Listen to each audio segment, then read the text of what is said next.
많은 한국인이 유럽 여행을 꿈꾸는 이유 중 하나는 웅장하고 아름다운 건축물을 보기 위해서입니다. 사진으로 접하는 유럽 건축물은 평범한 가정집조차 매우 멋지게 보일 정도로 잘 지어졌다는 인상을 주곤 합니다. 실제로 일부 유럽 국가에서는 건물의 미관을 해치지 않도록 건물 외부에 어떤 것도 함부로 설치하지 못하게 규제합니다. 한국처럼 건물에 간판을 달거나 큰 구조물이 건물을 가리는 행위조차 법으로 금지된 곳이 있습니다. 수백 년 전에 지어진 건물들을 철거하는 대신 내부만 현대식으로 개조하여 사용하는 경우가 흔합니다. 시간이 조금만 흘러도 리모델링이나 재건축을 고려하는 한국과는 사뭇 다른 모습입니다. 하지만 정작 유럽에 사는 사람들에게는 이런 모습이 일상적인 풍경이라 특별하게 느끼지 못할 수 있습니다. 오히려 유럽인들은 유럽과는 다른 한국의 모습에서 새로움을 느낀다고 합니다. 특히 비 내리는 밤 한국 골목의 풍경을 담은 사진들은 해외 커뮤니티에서 큰 호응을 얻기도 했습니다. 어느 유럽의 유명 건축가가 한국을 방문하여 한옥건설 현장을 보고 큰 충격을 받았다는 글을 남겼습니다. 그 내용을 함께 살펴보겠습니다. 살면서 가장 후회되는 것은 무엇인가요? 그리고 죽기 직전 가장 후회하게 될 것은 무엇일까요? 저는 언젠가 이런 문장을 보았습니다. 살면서 여러 번 듣거나 보게 되는 질문일 것입니다. 이 문장을 보고 저는 많은 생각에 잠겼습니다. 아직 결혼도 하지 않았고 애인도 없는 제게 가장 먼저 떠오른 것은 다름 아닌 부모님이었습니다. 저는 형제가 없는 외동아들입니다. 그래서인지 부모님은 제게 한없이 다정하고 좋은 분들이셨습니다.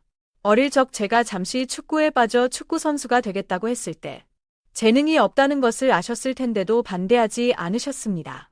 공부가 싫어 대학에 가지 않겠다고 했을 때도 제가 원하는 대로 하라고 존중해 주셨습니다. 언제나 제 선택을 존중하고 응원해 주셨던 부모님. 어느덧 부모님의 손에는 주름이 가득해졌고 옛 얼굴이 기억나지 않을 만큼 얼굴에도 세월의 흔적이 깊어졌습니다. 그 모습을 보니 마음이 아팠습니다. 언젠가 부모님께 효도를 해야겠다고 막연히 생각은 했지만 돈을 더 많이 모으면, 좋은 직장을 구하면, 내가 좀 더 여유가 생기면 하는 핑계를 대며 항상 뒤로 미루기만 했습니다. 지금 생각해보면 효도가 꼭 돈으로만 할 수 있는 것은 아닌데 왜인지 그때는 돈으로 효도해야 한다는 생각에 사로잡혀 계속 미루었던 것 같습니다. 그렇게 시간은 흘러 제 나이는 40세를 넘었고 부모님은 여전히 제게 변함없이 대해주시지만 예전보다 눈에 띄게 걸음걸이가 느려지시고 아프다는 말씀을 자주 하시는 것을 보며 정말 지금이 아니면 효도할 기회가 없을지도 모른다는 생각이 들었습니다. 만약 효도하지 못한 채 부모님을 떠나보낸다면 죽기 전 가장 후회할 일이 될 것 같고 스스로를 원망하게 될 것 같았습니다. 그래서 어떻게 효도를 해야 할까 깊이 고민하기 시작했습니다. 욕하실 분도 있겠지만 저는 32살에 아주 작게 시작했던 사업이 현재는 한 달에 20만 유로 정도를 벌 정도로 크게 성장했습니다. 그럼에도 불구하고 돈이 더 생기면 효도하겠다며 계속 미뤄왔던 것입니다. 어떤 방법으로 효도할 수 있을까 고민하던 중 제 직업이 건축가이니 제 손으로 직접 설계한 집을 지어드리면 어떨까 하는 생각이 들었습니다. 물론 좋은 집을 사드릴 수도 있겠지만 제 손길이 닿은 집만큼 부모님께 만족감을 드리지는 못할 것 같았습니다. 부모님께서 특별하게 생각하실 만한 집은 어떤 모습일까 고민하다가 건축 공부를 시작할 무렵 제게 아시아 건축물과 건축법, 설계에 대해 알려주었던 중국인 스승이 떠올랐습니다. 유럽 땅에 아시아 전통 가옥 방식으로 집을 짓는다면 의미가 남다를 것 같아 처음에는 중국 전통 건축물로 짓기로 마음먹었습니다. 그래서 바로 중국 건축물에 대한 정보를 찾아보기 시작했습니다. 그런데 그 스승은 제게 아시아 건축을 배울 때 모든 아시아 건축은 중국 건축만 공부하면 된다고 말했었습니다. 그 말을 믿고 가장 먼저 중국 전통 가옥에 대한 영상과 글을 찾아보았지만 이내 망설여지기 시작했습니다. 제가 찾아본 정보에 따르면 중국 전통 가옥은 대부분 여러 가족이 함께 살 만큼 규모가 컸고 부모님 두 분이 살기에는 적합하지 않아 보였습니다. 또한 중국 분들께는 미안한 말이지만 부모님이 살고 계신 마을 사람들은 중국을 그다지 좋아하지 않아서 중국식 전통 가옥을 지었다가는 어떤 불미스러운 일이 생길지 예측하기 어려웠습니다. 그래서 다른 아시아 국가로 눈을 돌렸고 가장 먼저 일본의 전통 가옥이 눈에 들어왔습니다. 마당에 연못을 만들고 물고기를 키우며 인테리어 소품으로 검을 두면 정말 멋진 집이 될 것 같았습니다. 하지만 아쉽게도 일본 전통 가옥은 추위와 더위에 매우 취약하다는 단점이 있었습니다. 저는 외관뿐만 아니라 내부까지도 그 나라 전통 가옥의 특징을 최대한 살리고 싶었기 때문입니다. 가뜩이나 연로하셔서 아픈 곳이 많은 부모님께 추위와 더위까지 더하게 할 수는 없었습니다. 제가 지어드렸다는 이유만으로 불편해도 참고 사실 것이 분명했으니까요. 어느 나라의 전통 가옥을 지어드려야 할지 고민하던 중 우연히 한국의 전통 가옥인 한옥에 대해 알게 되었습니다. 저는 약간의 충격과 함께 어이가 없다는 생각마저 들었습니다.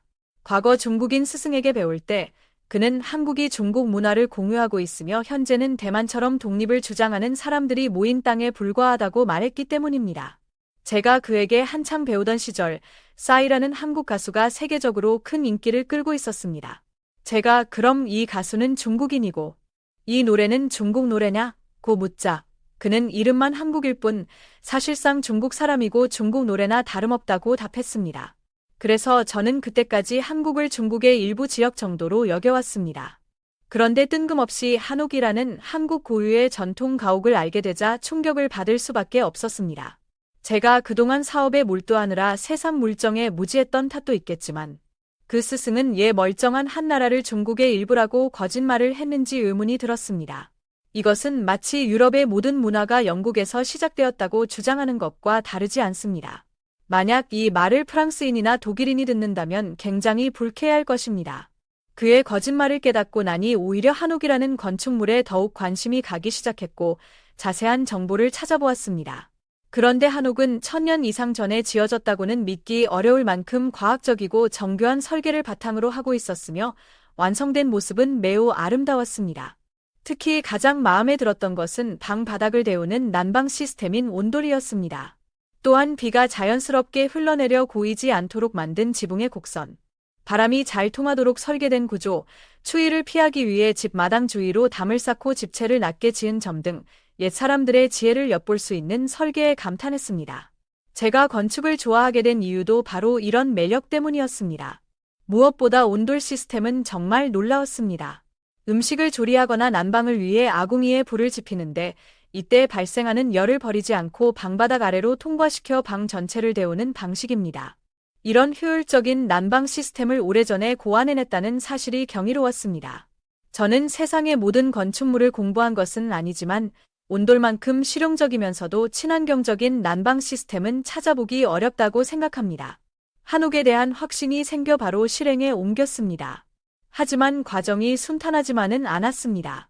생각보다 비용이 많이 들었고 한국에서 자재를 구입해 운송하는 비용이나 현지 인건비 등 예상치 못한 지출이 많았습니다. 또한 유럽에서는 한옥 전문가를 찾기 어려워 결국 한국인 설계자에게 설계를 맡기게 되었습니다. 비용 문제 등으로 잠시 차라리 다른 좋은 집을 사드릴까 하는 생각에 망설이기도 했지만 포기하지 않았습니다. 약 1년 정도 공사가 진행된 지금 건물은 어느 정도 형태를 갖추었고 이제 곧 부모님께 이 특별한 선물을 공개해도 될 것 같습니다. 직접 한옥을 짓기로 결정하고 진행하던 중 저는 더 깊이 배우기 위해 한국을 방문했습니다.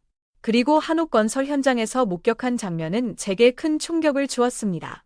전통 방식으로 한옥을 짓는 과정에서 목과 같은 금속 부품이 거의 사용되지 않는다는 사실을 직접 확인했기 때문입니다. 나무 부재들을 서로 끼워 맞추고 연결하는 정교한 기술에 다시 한번 감탄하지 않을 수 없었습니다.